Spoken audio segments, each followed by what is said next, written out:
আসসালামু আলাইকুম। আশা করি সবাই ভালো আছেন, সুস্থ আছেন এবং সুন্দর আছেন। আমি এই মুহূর্তে অবস্থান করছি টাঙ্গাইল জেলার বাসাইল উপজেলার কাউজান ইউনিয়নের বাদিয়াজান গ্রামে। তো আসলে এখন বর্ষাকাল, যদিও বা বর্ষাকাল থাকার পরেও ঠিক এত বেশি পানি হয় না এবার বর্ষার।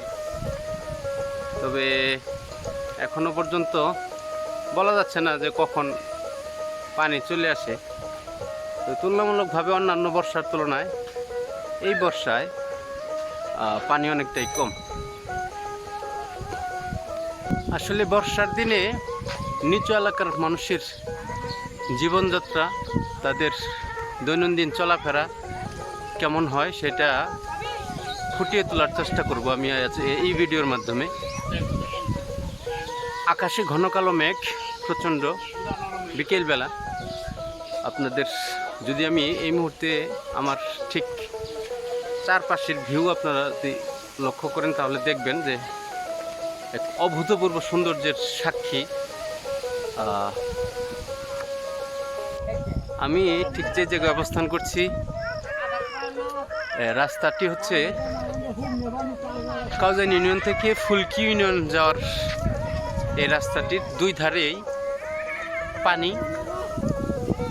লক্ষ্য করছেন যে নৌকা দিয়ে লোক পারাপার করা হচ্ছে বা পারাপার করা হয় এখান থেকে ফুলকির উদ্দেশ্যে বা তিরন সাইসরের ওই দিকে। আর এই পাশেও রয়েছে প্রচুর পানি, যদিও বা অন্যান্য বারের তুলনায় অনেক কম, কিন্তু অনেক প্রচুর পানি। সেই সাথে অনেক বেশি বাতাস বইছে। আমার ভিডিও ভয়েস আদৌ ক্লিয়ার আসবে কি আসবে না ঠিক জানি না, তবে আপনারা হয়তো বাতাসের আওয়াজ লক্ষ্য করছেন যে ঠিক কতটা বাতাস। অন্যান্যবার আমি লক্ষ্য করেছি এই রাস্তার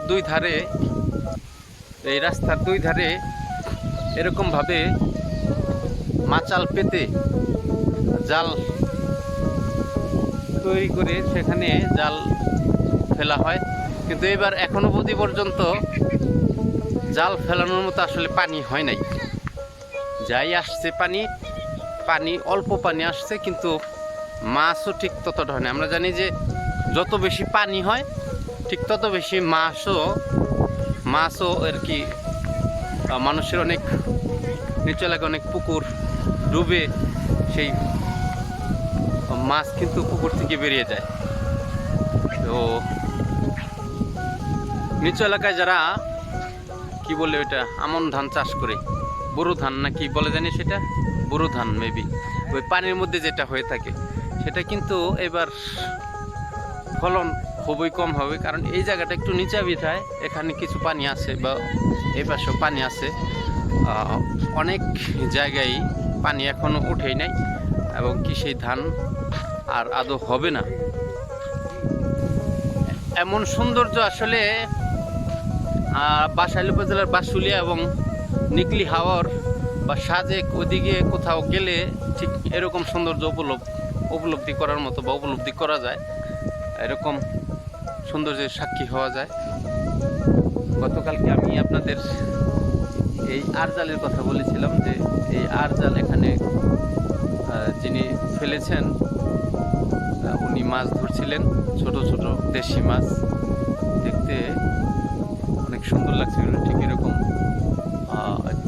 সৌন্দর্য সাক্ষী হয়েছিলাম আমি গতকাল। তো সবাই ভালো থাকবেন, সুস্থ থাকবেন এবং সাথেই থাকবেন, যাতে করে আরও এরকম সুন্দর সুন্দর ভিডিও আপনাদের উপহার দিতে পারি। সেই কামনায় বিদায় নিচ্ছি। আসসালামু আলাইকুম।